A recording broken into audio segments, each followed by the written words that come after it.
ખેડૂતોને ન્યાય આપો, ન્યાય આપો. ખેડૂતોને ન્યાય આપો, ન્યાય આપો. હાલની જે પરિસ્થિતિ છે, 3 દિવસથી સતત વરસાદ પડે છે અને વરસાદને કારણે વ્યાપક પ્રમાણમાં ખેડૂતોને નુકસાન થઈ રહ્યું છે.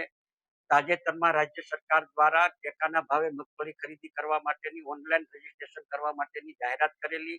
આ ઓનલાઈન રજીસ્ટ્રેશન કરવામાં પણ ખેડૂતોને આર્થિક, શારીરિક, માનસિક અને સમયનો વ્યય કરીને 3 દિવસ સુધી ઓનલાઈન રજીસ્ટ્રેશન સમૃદ્ધિ પોર્ટલ બંધ હોવાને કારણે નતું થઈ શક્યું. કેન પ્રકારે ઓનલાઈન રજીસ્ટ્રેશન કરાવરાયું તો ઉપરથી ત્યાર પછી સેટેલાઇટ ઇમેજમાં જે ખેડૂતોએ ઓનલાઈન રજીસ્ટ્રેશન કરાવ્યું એને એ લોકોને મેસેજ આવ્યા.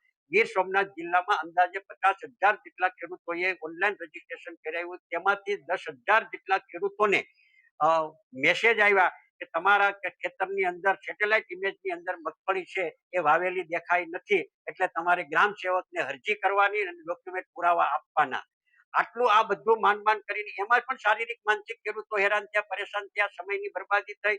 આ બધું કર્યા પછી પણ પાછળથી રાજ્ય સરકાર, ભારત સરકાર દ્વારા તાજેતરમાં કેન્દ્રીય કૃષિ મંત્રી શિવરાજસિંહ ચૌહાણ દ્વારા જાહેરાત કરવામાં આવી કે ટેકાના ભાવે જે ખેડૂતોએ ઓનલાઈન રજીસ્ટ્રેશન કરાવ્યું છે તે ખાતેદારનું માત્ર ને માત્ર 70 મણ મગફળી ખરીદવામાં આવશે.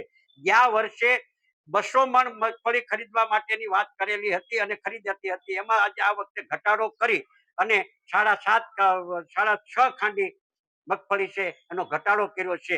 એટલે ખેડૂત જો આ જો જથ્થામાં વધારો કરવામાં ના આવે તો ખેડૂતોને દાયજા ઉપર દામ દેવા માટેની રાજ્ય સરકારની અને ભારત સરકારની ડબલ એન્જિનની સરકારની જે નીતિ છે એ ખેડૂત વિરોધી છે અને ખેડૂતોને આવનારા દિવસોમાં ન ભરપાઈ થઈ શકે એ પ્રકારનું નુકસાન થશે.